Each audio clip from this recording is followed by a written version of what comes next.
Good morning. My name is Cam Scales, and my pronouns are she and her, and I am your pulpit host today. On behalf of this congregation, welcome to the Unitarian Universalist Church of Huntsville. We acknowledge that we are on the traditional territory of Native tribes. Whether you have joined us online or are here in our sanctuary, we are glad to have you with us this morning in our sacred time we choose to be together. Our congregation is served by our minister, the Reverend Jamie Simon, who is available for pastoral care or to answer questions about Unitarian Universalism. She may be reached at minister@uuch.org. If you are a newcomer, please sign our guest book in the foyer to receive our weekly email newsletters. Please take a moment to silence your electronic devices, but don't silence yourself or the people around you. The joyful and sometimes not so joyful noises of children and adults are always welcome here. If you have a joy, sorrow, or important milestone that you would like to share during our circle of candles and want to be included in the pastoral prayer, please write it on one of the white cards like this one, found in the hymnal rack in front of you, and you'll need to place that in the offering baskets later in the service. For community news and events, check our email newsletter, website, and the announcements section in your order of service. I have one quick announcement this morning, fabulous announcement. Becky Ellinggood and I are co-chair of the Fellowship Committee, and this is from the Fellowship Committee, so you know it's going to be fun, right? Next Sunday afternoon, July the 26th, we are going to attend a showing of The Odyssey, and our own Laurel Bollinger, who has taught this, I guess, many times. Yeah. I would say that's many, many times, yes. Is going to talk to us after the movie, answer questions, maybe add some enlightenment of what she saw on the big screen. So we're not sure of all the details yet. So this is a heads up. Be sure to read your newsletter the minute you get it on Thursday, so you'll know what it is. It's going to be a fun outing. Everybody pays their own way, of course. So it's that kind of thing, sort of loosey-goosey, but we will need to know whether you're coming or not to let the restaurant know how many folks to expect. Okay. After the service, everyone is welcome to join us in the fellowship hall here for coffee and snacks. Now I would like to invite Saoirse up to ring the singing bowl to help us enter into the service more deeply.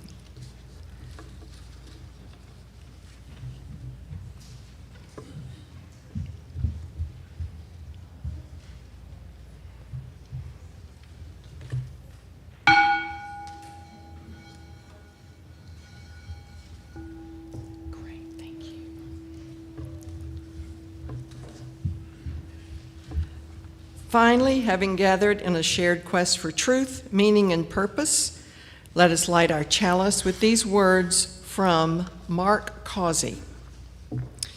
We light this chalice, spark of the original fire of creation, to remind us that we all on this planet, the furred, the feathered, the finned, and the scaled, along with the featherless bipeds, we are all made of the same star stuff, and we all share a common destiny.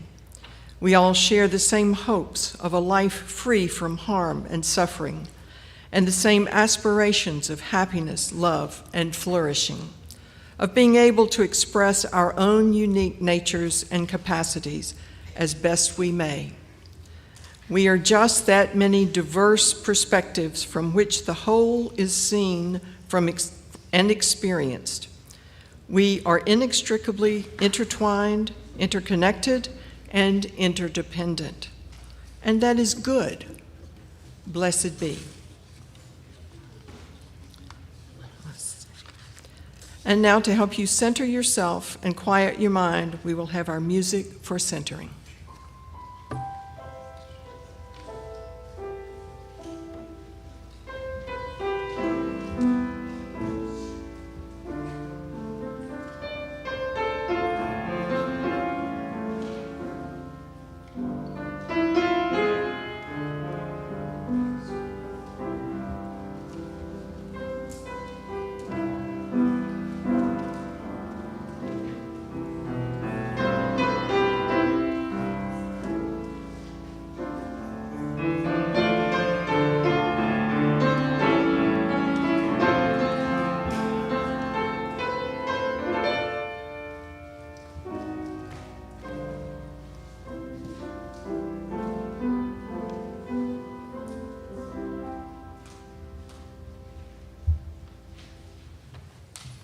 Good morning.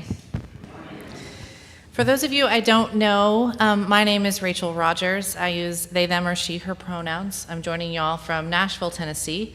I know a lot of you because I've been a pulpit supply speaker here a dozen or so times over the last several years, but this will be the last time I'm doing it in a while because the next time I see you, in a little less than a month, I will not be a guest. I will be starting as your intern minister for the next 2 years. So it's a big deal to me, and I am so grateful to all of you for welcoming me in this way. I'll also say, today's a big deal for me because for the first time, my children have joined me as well. They're excited to get to know all of you. And and my wife, Ashley, hasn't been here for a while. So anyway, it's a big day for us. Thank you for having us. Our call to worship this morning comes from Rebecca Edmiston Lang. Come in. Come into this place which we make holy by our presence. Come in with all your vulnerabilities and your strengths, your fears and anxieties, loves and hopes. For here you need not hide, nor pretend, nor be anything other than who you are called to be. Come into this place where you can touch and be touched, heal and be healed, forgive and be forgiven. Come into this place where the ordinary is sanctified, the human is celebrated, the compassionate is expected. Come into this place. Together, we make it a holy place. Now, if you'll please rise, in body or in spirit, as you are so moved to join us in singing our opening hymn, number 346 in the gray hymnal, come sing a song with me.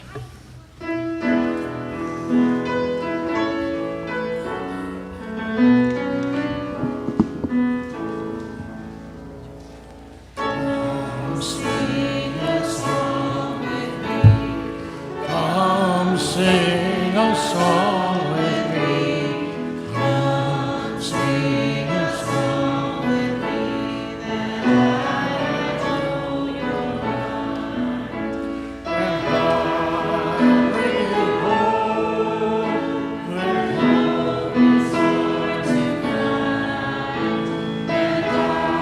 And I'll bring a song of love and roses of winter time.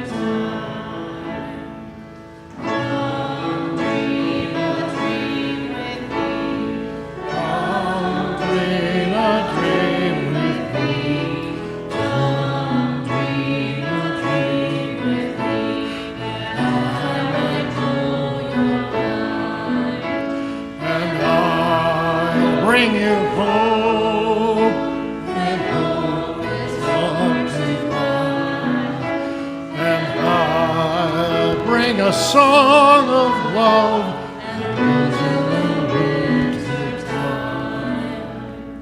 Come walk in rain with me. Come walk in rain with me. Come walk in rain with me.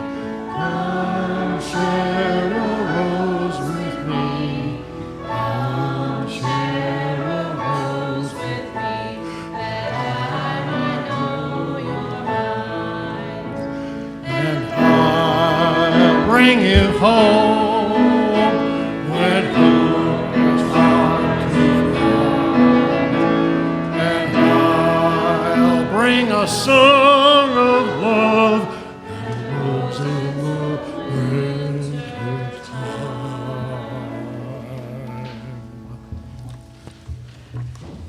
After our first hymn, it is our tradition to sing our doxology, found on the laminated blue cards like this in the hymnal rack in front of you. After the doxology, we turn toward the center aisle to face one another as we speak aloud our words of aspiration, which are also found on the laminated blue cards. Let us sing our doxology.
May love be the spirit of this church. May the quest for truth be its sacrament, and service be its prayer. To dwell together in peace, to seek knowledge in freedom, and to help one another in fellowship. This is our aspiration. And we now invite anyone who is young or young at heart to join us at the front of the sanctuary for our story for all ages.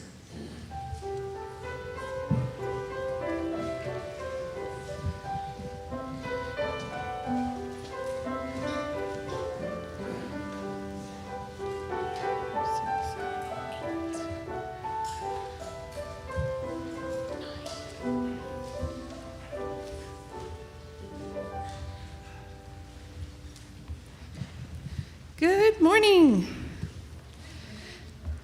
Today's book is called Last Stop on Market Street.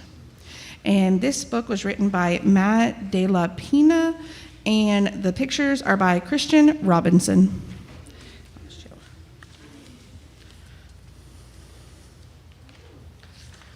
Last Stop on Market Street. CJ pushed through the church doors and skipped down the steps. The outside air smelled like freedom, but it also smelled like rain, which freckled CJ's shirt and dripped down his nose. He ducked under his Nana's umbrella, saying, "How come we gotta wait for the bus in all this wet?" "Trees get thirsty too," his Nana told him. "Didn't you see that big one drinking through a straw?" CJ looked for a long time, but he never saw a straw. From the bus stop, he watched water pool on flower petals. He watched rain patter against the windshield of a nearby car. His friend Colby climbed in and gave CJ a wave and drove off with his dad. "Nana, how come we don't got a car?"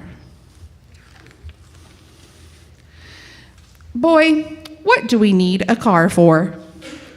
We got a bus that breathes fire. And old Mr. Dennis, who always has a trick for you." The bus creaked to a stop in front of them. It sighed and sagged, and the doors sprang open. What's that I see?" Mr. Dennis asked. He pulled a coin from behind CJ's ear and placed it in his palm. Nana laughed her deep laugh and pushed CJ along. They sat right up front. The man across the way was tuning a guitar. An old woman with curlers had butterflies in a jar. Nana gave everyone a big smile and a good afternoon. She made sure CJ did the same. The bus lurched forward and stopped. Lurched forward and stopped. Nana hummed as she knit. "How come we always gotta go here after church?" CJ said. "Miguel and Kobe never have to go nowhere." "I feel sorry for those boys," she told him. "They'll never get a chance to meet Bobo or the sunglass man. And I hear Trixie got herself a brand new hat." CJ stared out the window, feeling sorry for himself. He watched the cars zip by on either side. He watched a group of boys hop curbs on bikes. A man climbed aboard with a spotted dog. CJ gave up his seat. "How come that man can't see?" "Boy, what do you know about seeing?" Nana told him. "Some people watch the world with their ears." "That's a fact. Their noses, too," the man said, sniffing the air. "That's a mighty fine perfume you're wearing today, ma'am." Nana squeezed the man's hand and laughed her deep laugh. Two older boys got on next. CJ watched as they moved by and stood in the back. See, they have a music player right there. "I wish I had one of those," he said. Nana set down her knitting. "What for? You've got the real live thing sitting across from you. Why don't you ask the man if he'll play a song?" CJ didn't have to. The guitar player was already plucking the strings and began to sing. To feel the magic of music, the blind man whispered, I like to close my eyes. Nana closed hers too. So did CJ, and so did the spotted dog. And in the darkness, the rhythm lifted CJ out of the bus and out of the busy city. He saw the sunset colors swirling over crashing waves. He saw a family of hawks slicing through the sky. He saw the old woman's butterflies dancing free in the light of the moon. CJ's chest grew full and he was lost in the sound, and the sound gave him the feeling of magic. The song ended and CJ opened his eyes. Everyone on the bus clapped, even the boys in the back. Nana glanced at the coin in CJ's palm, and CJ dropped it in the man's hat. Last stop on Market Street, Mr. Dennis called.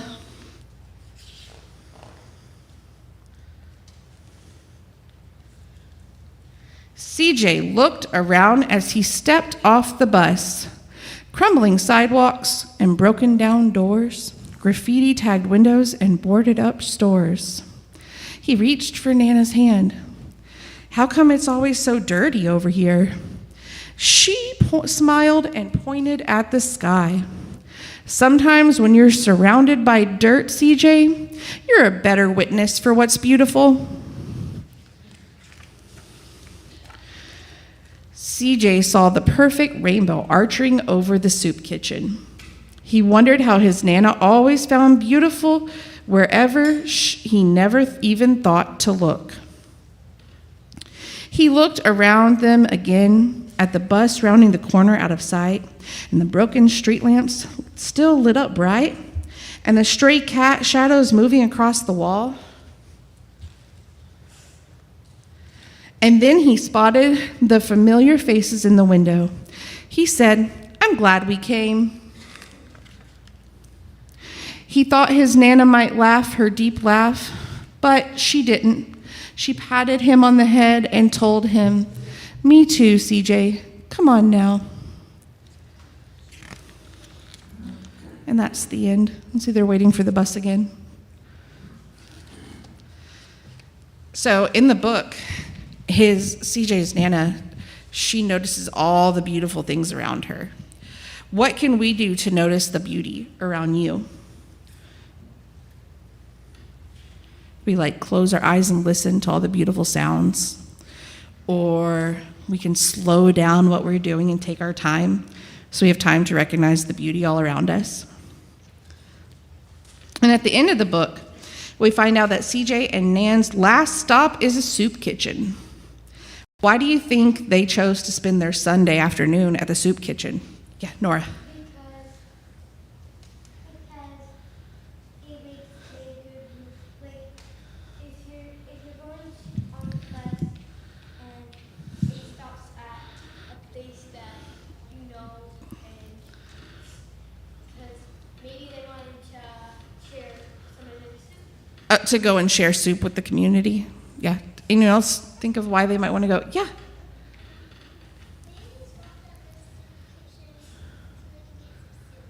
They stopped at the soup kitchen to get soup, maybe. I think that they were working at the soup kitchen. They were volunteering at the soup kitchen.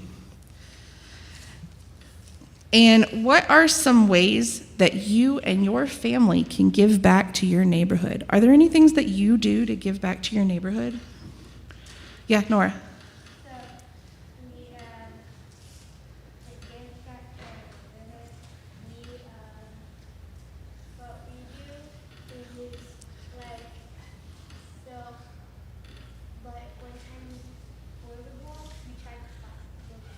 You help people if they're lost? Greta.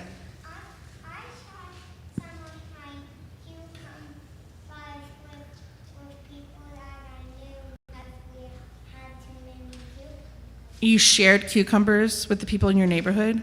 That's really, I wish I lived next to you. Thank you for sharing, everyone. Oh, Reese, yeah. You have bees. Do you share? Like, and that's good for the environment, right? Yeah. Okay, let us now sing our children out.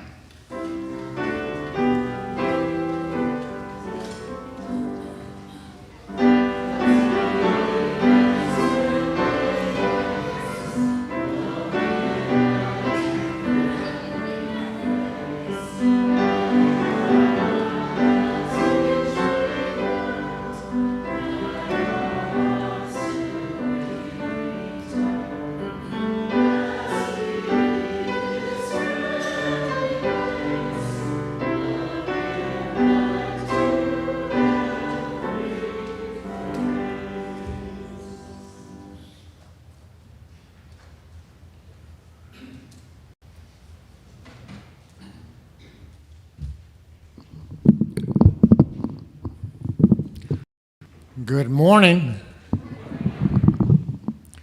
This song I'm about to sing is a tribute to W.C. Handy. The W.C. Handy Festival is held once a year in Florence, Alabama. And this year it started on the 15th of this month, and it runs through the 27th. So if you've never taken that in, you might think about it. I was researching Handy, trying to see if there's any points of commonality between Handy and Welty, and I only found one, and that is when Handy was about in his mid-20s, he taught at what is now Alabama A&M University. He was a music teacher there from 1900 to 1902. Welty, on the other hand, was an English teacher there from 1989 to 2003.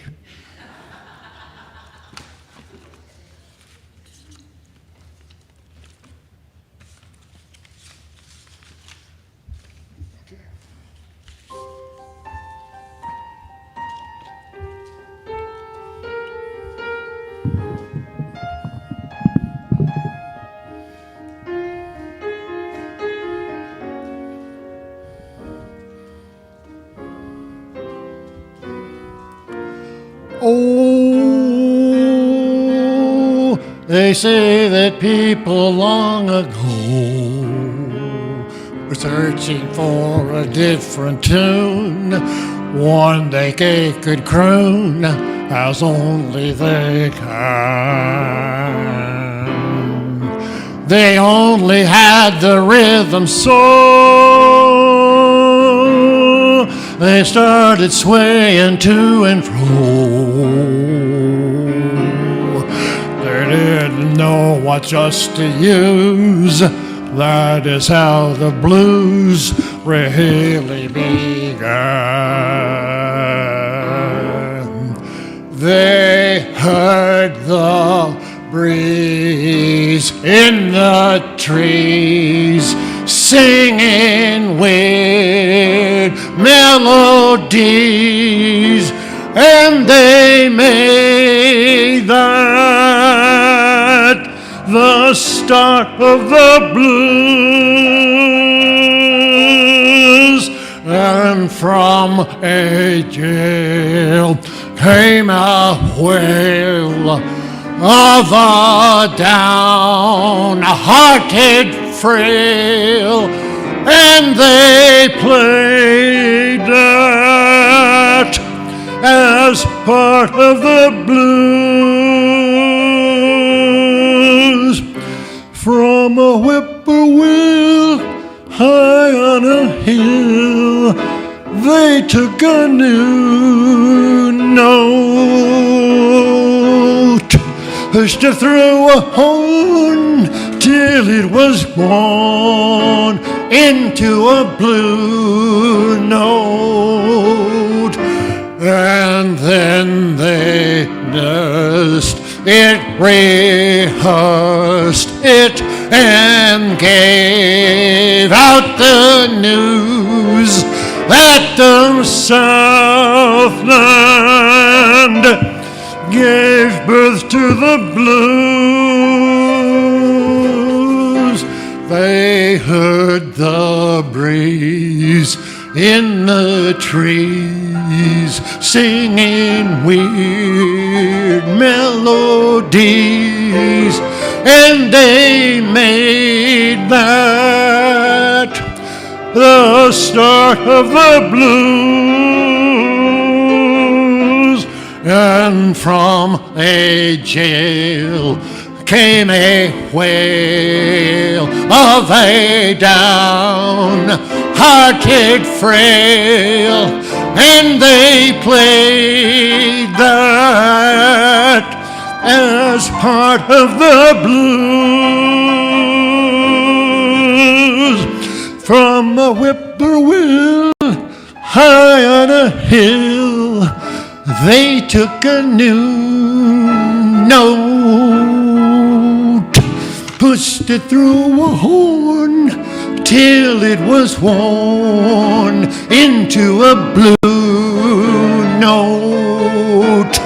And then they nursed it, rehearsed it, and gave out the news that the Southland gave birth to the blues.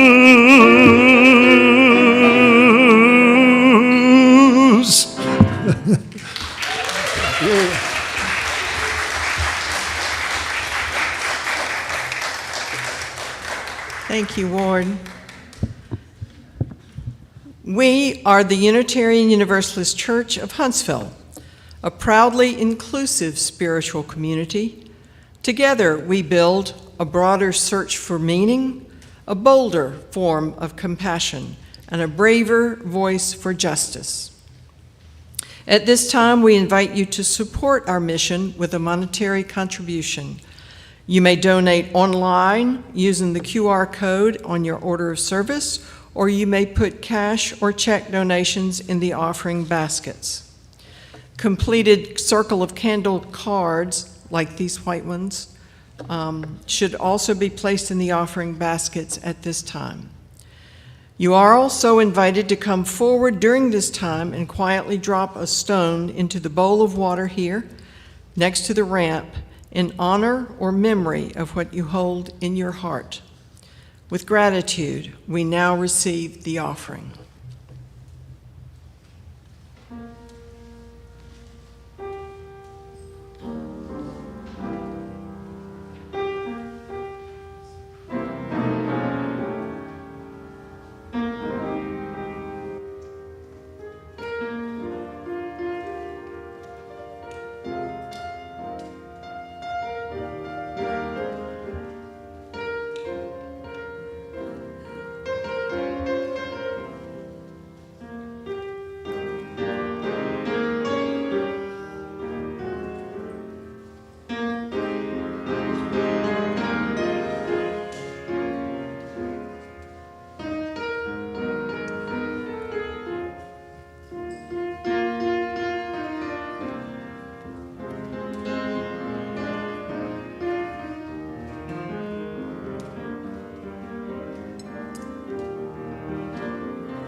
Please join me in the spirit of prayer.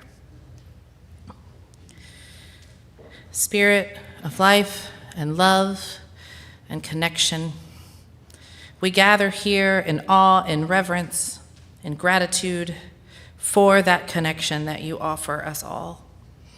We are thankful for this interconnected web, this infinite series of events, of circumstances, happenstance, blessings, sorrows, and precious accidents that all conspired to bring us to this place and this community in this moment. We did not weave this web we belong to.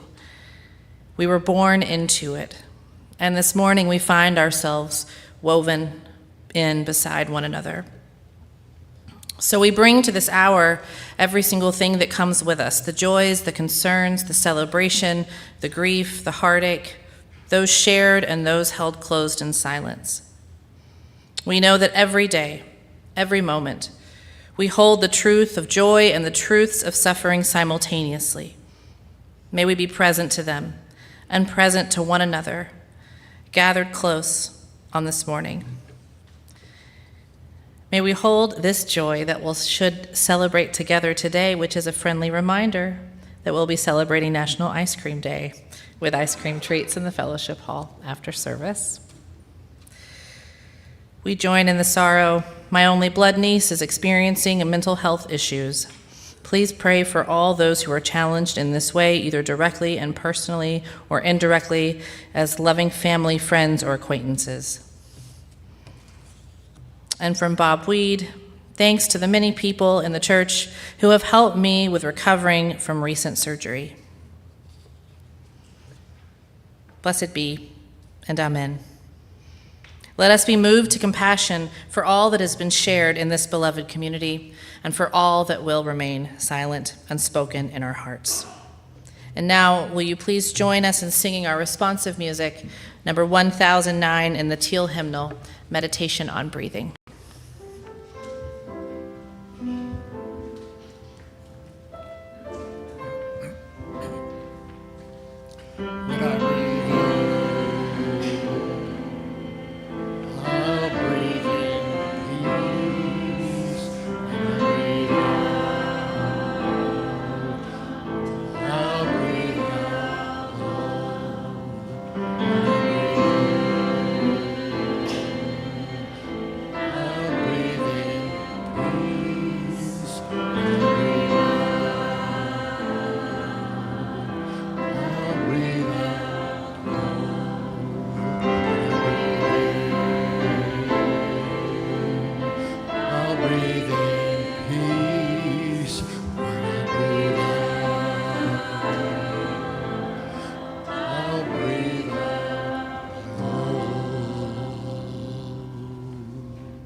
I have a reading to share with you today from this book, which is called See No Stranger, written by Valerie Cower.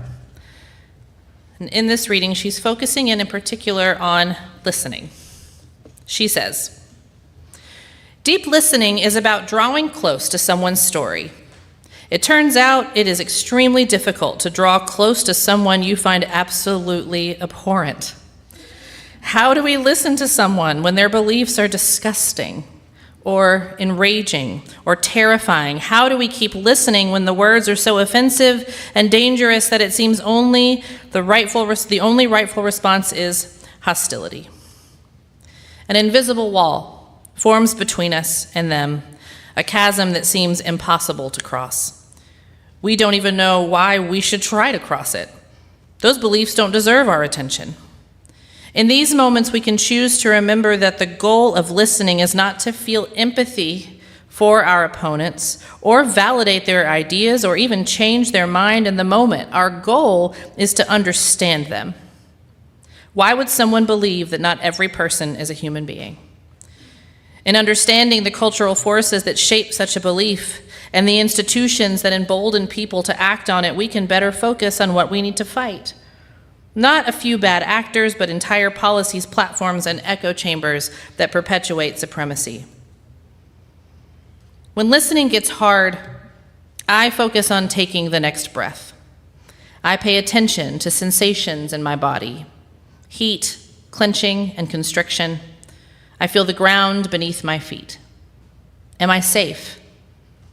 If so, I stay and slow my breath again, quiet my mind, and release the pressure that pushes me to defend my position. I try to wonder about this person's story and the possible wound in them. I think of an earnest question and try to stay curious long enough to be changed by what I hear.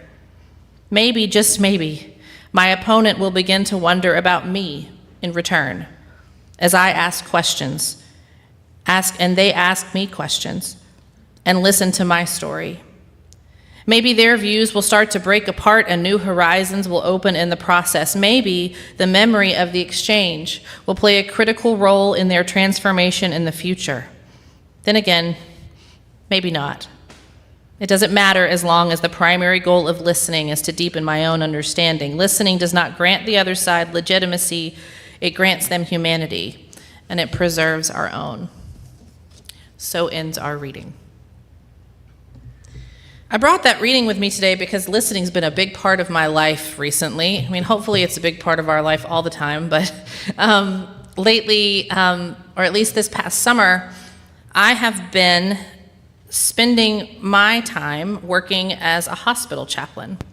And I wanted to talk to you about that experience this morning as I look ahead towards joining you all as your intern minister in the fall. This is kind of a handshake moment in this threshold, and I thought it would be helpful for me and maybe for you to hear about what I'm coming to you from, what the experiences that are shaping me are just before we start in this new phase of our relationship.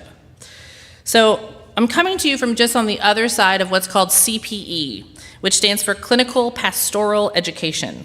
This is a chaplaincy internship in a clinical setting, and it's required both for my Master's of Divinity degree and also for anyone who is hoping to become fellowshipped as an ordained Unitarian Universalist minister by our Unitarian Universalist Association. So I will say this isn't something that I went and ran to do because it was something I really was like, yes, this is a job I want, but it was something that was asked of me.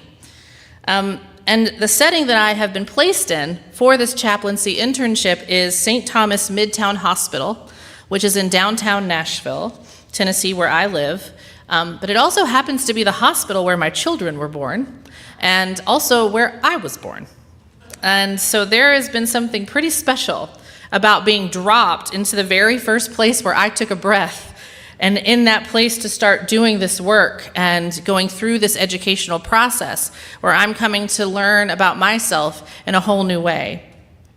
So one of the core tenets of CPE, this clinical pastoral education, is that we as new chaplains, as people who are learning how to provide pastoral care in these critical settings, that we really need to understand our own life stories deeply enough to know what we are bringing with us into a patient's room.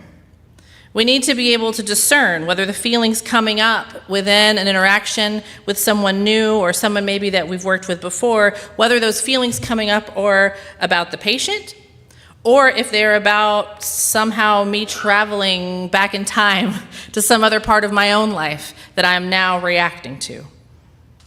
The work keeps us more present, less reactive, and of greater help to the person we have the gift of walking with in a difficult moment. So 4 days a week, I'm visiting patients in the hospital, anywhere from 4 to 10 patients per day, just depending on how things go. And in that 5th day of the week, I'm sitting in a classroom with other folks doing what I'm doing, and we are digging into our stuff with each other, telling our stories about our lives, getting feedback from each other about how we are handling certain situations, really getting to know in a different way who we are. And at 46 years old, I really was like, I got this. Like, I know who I am. Guess what?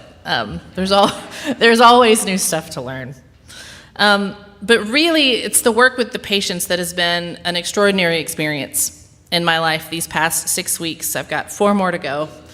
And what I want to talk about today is what I believe has been really making it sacred, and what I think that can teach us about how we can engage with one another. as strangers, and also in the relationships that we already have that go deeper than that. You know, before I started CPE, maybe you can imagine I was pretty anxious. It seemed really daunting. Like, how daunting to be walking into hospital rooms all day and possibly in some of the worst moments of people's lives. And how tricky to connect as a chaplain when 9 times out of 10, the people that I would be ministering to held different religious beliefs than mine. People who might, my fears whispered, want nothing to do with me, particularly in that role of chaplain if they learned that I did not personally identify as a Christian.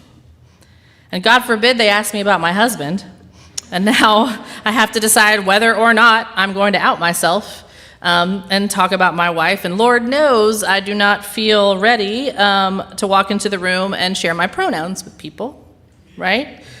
And how in the world was I going to pray with people if that's what they wanted? If the prayers that would bring them comfort for them needed to be in Jesus' name? Could I do that? Could I, knowing myself, do that with any authenticity, and could I truly meet them, truly showing up as myself, knowing that in every one of these interactions, it is not about me?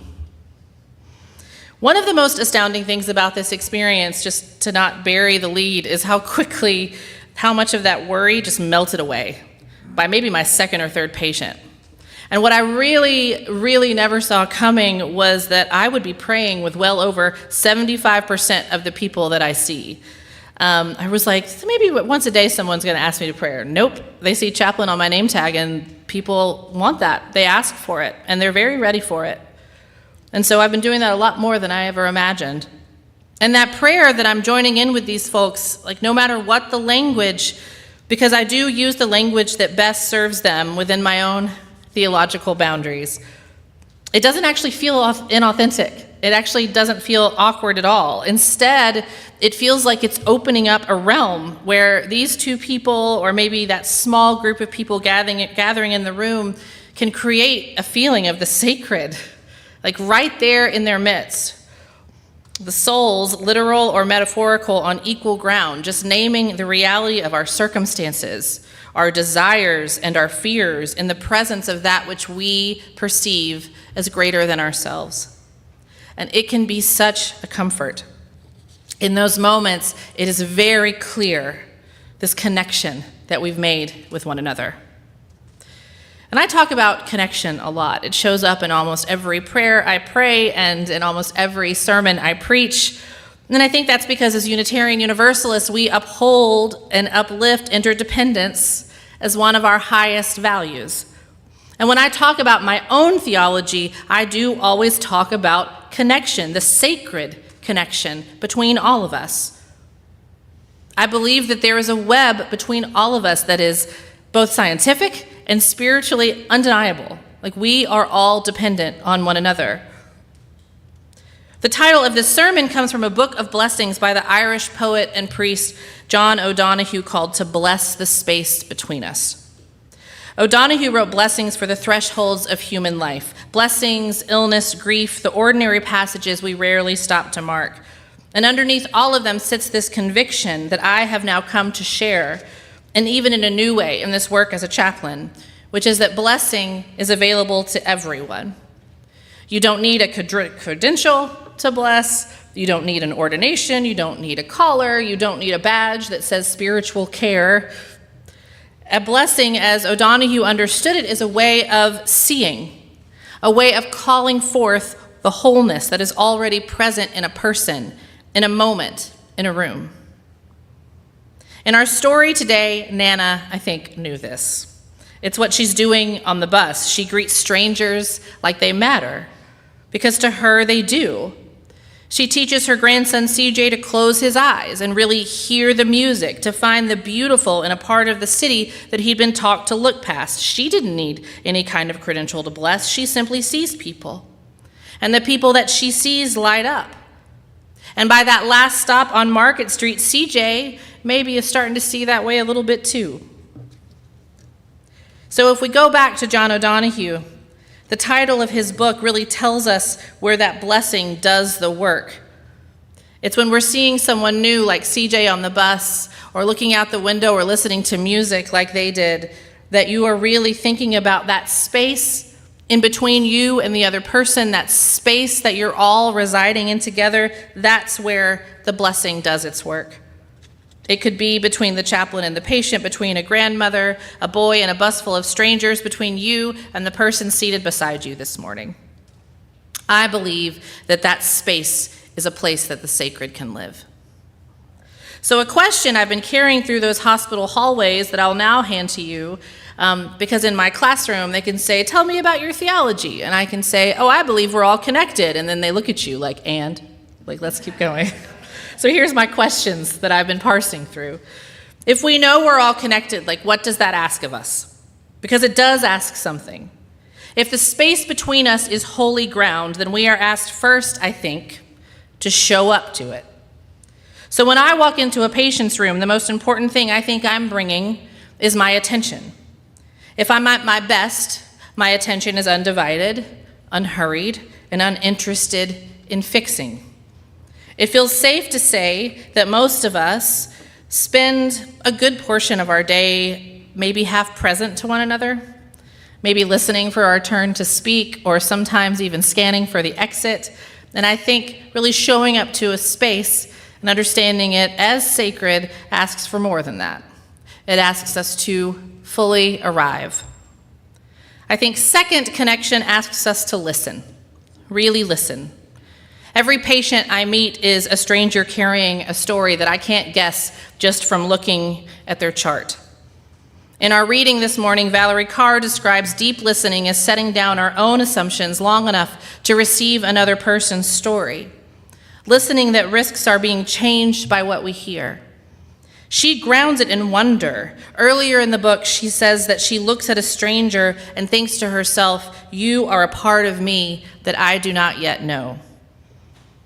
So when I walk into a room, I learned pretty quickly to stop asking, how you doing today?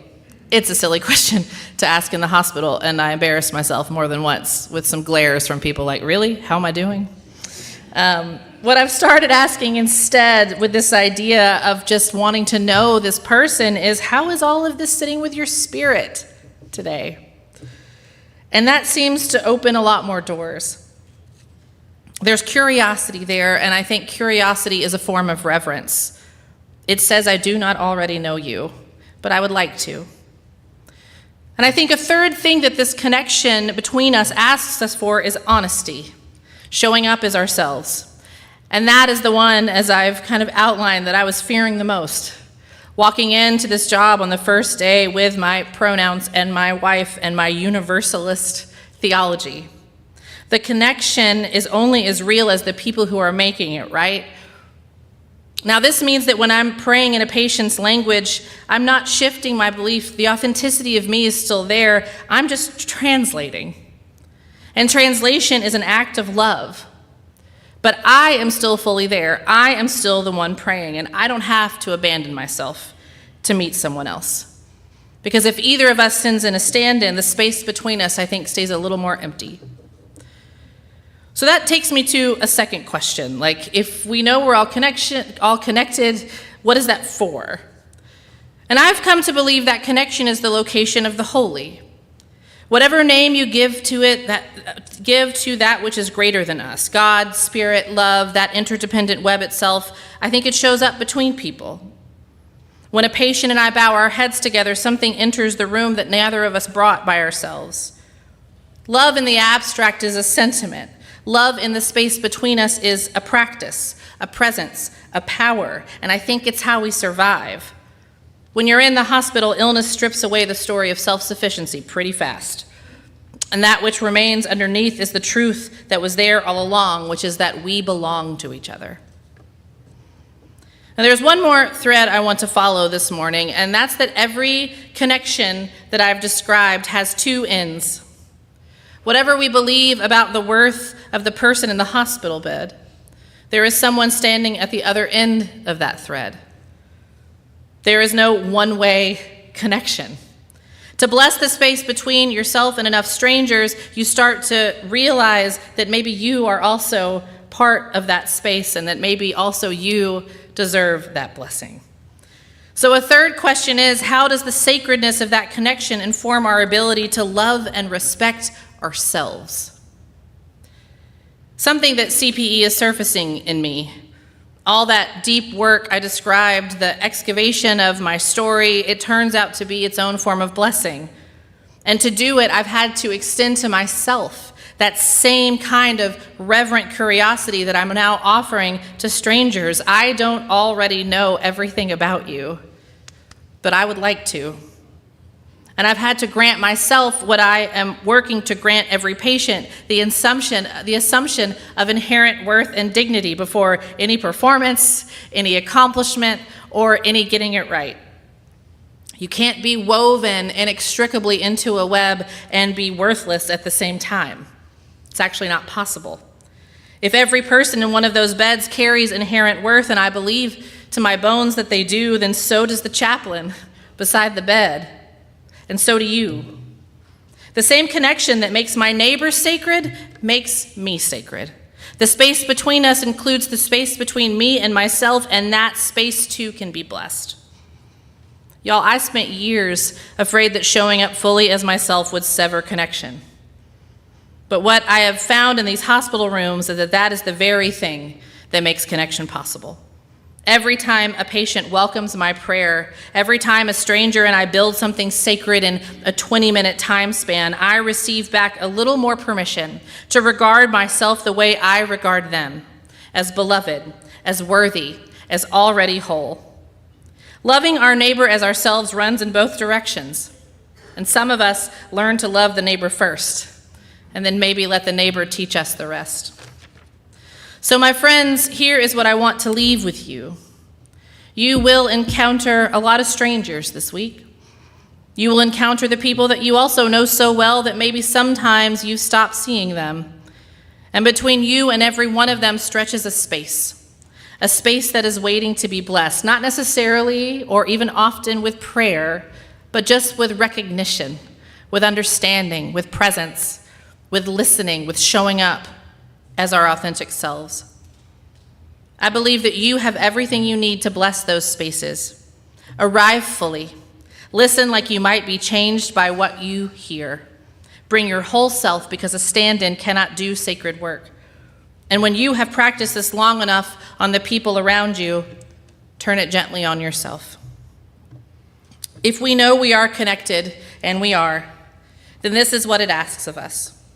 That we treat these spaces between us as what it has been all along, which is holy ground. May we bless it every chance we get. And y'all, I can hardly wait to practice it here with you. Amen. Blessed be. And I'll ask you to please rise now, in body or in spirit, to join me for our closing hymn, number 18 in the great hymnal, What Wondrous Love.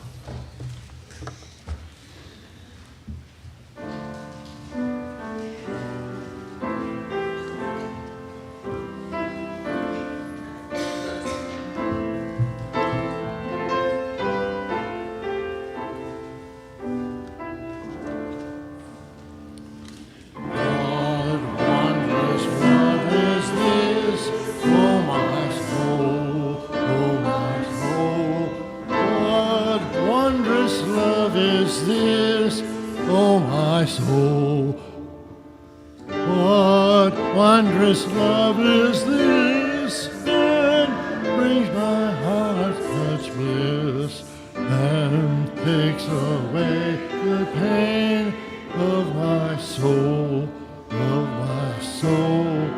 and takes away the pain of my soul. When I was sinking down, when I was sinking down, when I was sinking down beneath my sorrow's ground, friends to me gathered round, oh my soul,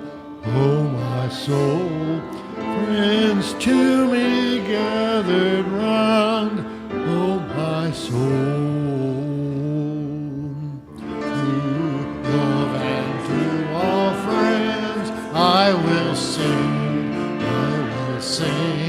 to love and to all friends I will sing, to love and to all friends who pain and sorrow mend, with thanks unto the end I will sing, with thanks unto the end I will sing.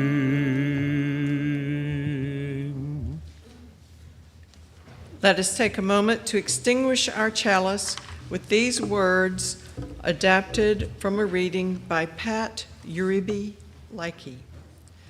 We extinguish this chalice, a symbol of our faith. It binds us together as one people and is a constant reminder that our strength is in our shared hope for the world, and that our common work is the creation of beloved community among ourselves and all the creatures in the world. Friends, our worship service now comes to a close. As we end, I will be at the back of the sanctuary to say hello, no pressure. And y'all are invited to go to the fellowship hall for fellowship and conversation, and I think ice cream. Did I hear that earlier? For those on our live stream, thank you so much for joining us this morning. And now let us leave this time with these words from Rebecca Savage. As we end our time together in community, time together today in spiritual community, may we depart this sacred space, knowing that blessings shall follow us all the days of our lives. If we live in and return to right relationships, if we extend grace and forgiveness to ourselves and others, if we behold mercy as a spiritual superpower, if we emanate the greater love that holds us close, may our lives radiate the blessings we've been given. May kindness and compassion fall gently from us. May there be peace in the world, and may it begin with all of us. Amen. Blessed be, and let us go out singing our rite of community on the gold card in your pew. May I be light.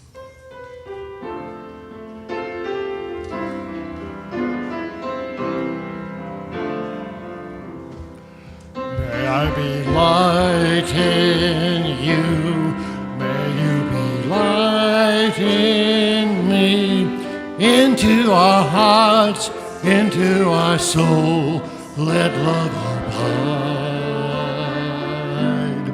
May I be love in you, may you be love in me, from this place out to the world.